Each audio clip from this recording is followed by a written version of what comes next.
Bueno, damos la bienvenida a este espacio de capacitación. Mi nombre es Guillermo Pereira y hoy vamos a estar hablando sobre accidente cerebrovascular en el Día Internacional del ACV.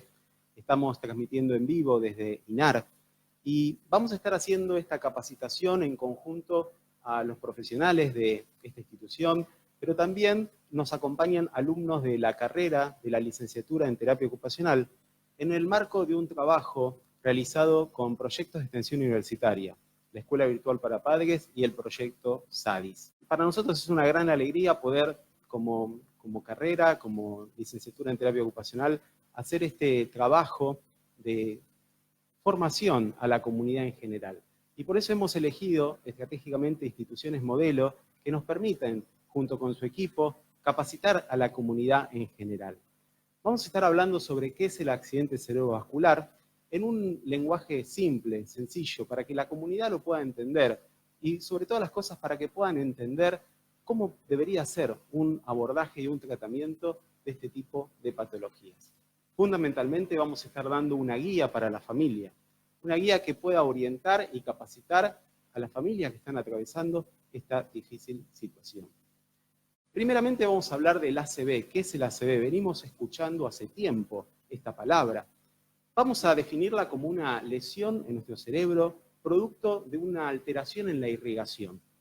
La sangre no llega correctamente y obviamente las neuronas, las células, no pueden nutrirse, no tienen oxígeno y se empiezan a morir, lo que lleva a una serie de sintomatología.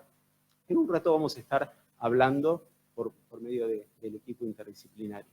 Puede haber dos tipos de ACV, puede haber distintas sintomatologías, pero básicamente tenemos los accidentes cerebrovasculares de origen isquémico o de origen hemorrágico.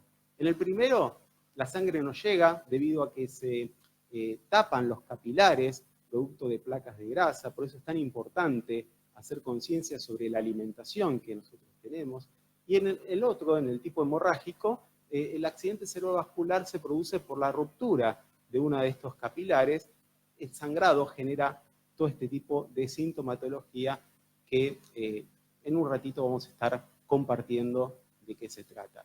Pero básicamente es una lesión cerebral producto de una alteración en la irrigación y vamos a estar hablando de qué es lo que condiciona que este tipo de lesiones se produzcan. Por eso quiero darle pie a Camila, que va a estar compartiendo un poco sobre esto que venimos hablando, y también junto con el doctor Acánfora vamos a estar hablando sobre de qué se trata la rehabilitación de un paciente con secuela de accidente cerebrovascular. Bueno, sí, vamos a hablar de los factores de riesgo. Pueden ser diversos los factores que pueden llegar a producir un accidente cerebrovascular, principalmente la hipertensión arterial, la obesidad, el sedentarismo, el consumo excesivo de alcohol, de tabaco o de otras drogas, haber tenido un ACV previo. También se puede producir por problemas cardíacos, por la edad avanzada. Bueno, y si bien frecuentemente se produce más en personas mayores a 50 años, puede presentarse en personas jóvenes por diferentes cambios en la coagulación sanguínea o enfermedades inflamatorias en los vasos. Hay algunos factores que no pueden modificarse, como ser la edad, porque las personas mayores tienen más riesgo de poder sufrir un ACV, el sexo, que se produce más que nada en hombres que en mujeres, las características genéticas, que por ahí si algún familiar o los padres tuvieron un ACV, pueden tener riesgo de tener un ACV, diferentes etnias que por ahí tienen más probabilidad, las zonas débiles de las paredes arteriales, los embarazos. Y bueno, una vez que se produce el ACV, se van a producir manifestaciones tanto sensoriales como motoras. Y todo va a depender del área cerebral que esté afectada en ese caso. Las manifestaciones clínicas más comunes son principalmente la pérdida de fuerza en un miembro superior o inferior, es decir, una hemiparesia o hemiplegia. Puede producirse disartria, que es la dificultad para hablar o del lenguaje. También puede producirse mareos, dolor de cabeza inusual, pérdida del equilibrio, de la coordinación, alteraciones en la marcha, también puede haber depresión, y todas estas manifestaciones, que son las primeras que aparecen, van a dejar secuelas tanto en el tono muscular, que va a estar alterado, es decir, puede haber una hipertonía o una hipotonía, puede haber alteración en la percepción tanto del esquema corporal de la persona como de las relaciones espaciales, y pueden presentarse agnosias o apraxias.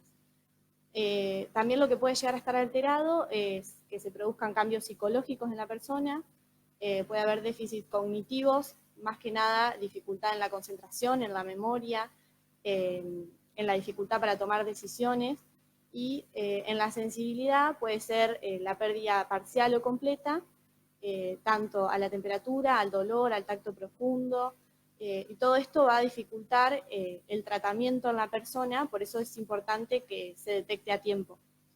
Fundamentalmente la rehabilitación, si uno va a una definición muy básica y muy, digamos, primitiva, es hacer hábil de nuevo. Quiere decir que la rehabilitación, el concepto primario, es que uno recuperaría las habilidades que una vez tuvo. Ahora, aquí hay que hacer una gran diferencia. Una cosa es que, como bien dijo recién, entre los factores de riesgo, una cosa es que una ACV impacte en una persona que tiene más de 50 o 60 años.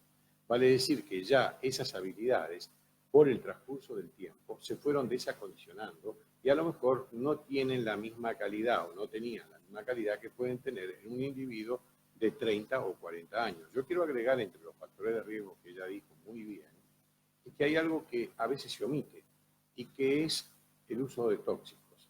Hay un gran número de ACV, sobre todo de tipo hemorrágico, por el uso de sustancias como ser la cocaína.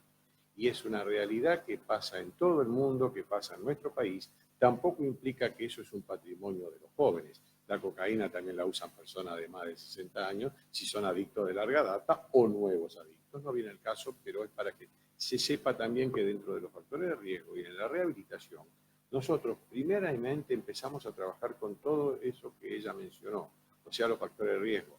Si una persona de más de 60 años tiene una ACV, vamos a poner que es un hipertenso, pero nosotros tenemos que conocer que aparte de la hipertensión, si el señor era sedentario, si el señor tenía una actividad física media, si el señor tenía algunos otros factores como ser diabetes y todo lo demás. Y dentro de la rehabilitación, nosotros en ese trabajo de hacer hábil de nuevo o de acondicionarlo a que pueda comenzar a tener nuevamente habilidades, es que tenemos que conocer bien esos factores de riesgo y combatirlos. Para que quede claro, los factores de riesgo hay que combatirlos antes de que pase la ACV y por eso existen estos días y estas conmemoraciones, por decirlo de alguna manera, para que la gente sepa que la ACV se puede prevenir. Una vez que ocurrió, que uno tiene la desgracia que ocurrió una ACV, también tiene que seguir privando el mismo criterio. Dentro de la rehabilitación, el factor de prevención y promoción de la salud tiene que ser el factor número uno. Y es en ustedes, fundamentalmente, por ejemplo, en la escuela de terapia ocupacional, donde debe privar el hecho de que las habilidades que se perdieron y que se quieren reactivar, tienen que estar basadas en la no repetición de los factores de riesgo. O sea que si el señor era sedentario, tiene que comenzar a moverse un poquito más, aunque sea con las dificultades que, como bien has dicho tú, puede ser una hemiplegia o una paresia, que en definitiva es el grado de dificultad que va a tener. Entonces, para redondear el concepto, la rehabilitación trabaja dentro de lo que nos queda como elemento en el individuo que ha sufrido una ACV.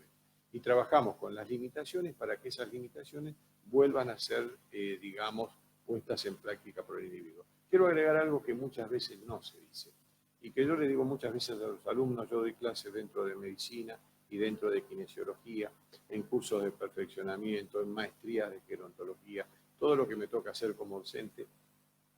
Hay algo que quiero que ustedes piensen, que el ACV le pasa a un individuo que, como estamos nosotros en este momento, está en plena actividad y que puede despertar luego de una ACV viendo su medio cuerpo paralizado, tal vez no teniendo noción de lo que le está pasando. Entonces es algo que para comenzar a rehabilitar requiere de un arte que es la adaptación de saber qué es lo que está sintiendo el individuo. Por eso que, como veremos mucho más adelante también, la parte psicológica en esto tiene mucho que ver. Porque vuelvo a decir, sucede que estoy en plena actividad y me despierto o a lo mejor no me despierto porque nunca perdí el sentido y veo que mi medio cuerpo no lo puedo mover de golpe o no puedo enlazar las palabras que quiero decir y eso es realmente muy traumático. Yo creo que como preámbulo hagamos esto y luego vamos redondeando un poco lo que son las distintas áreas de trabajo. Compartíamos las palabras de doctora Cánfora, también de Camila Sega, alumna de la licenciatura en terapia ocupacional de la Universidad Nacional de Quilmes. Y en este primer bloque estuvimos hablando sobre qué es el ACV, antecedentes y cómo encaminarnos a una adecuada rehabilitación.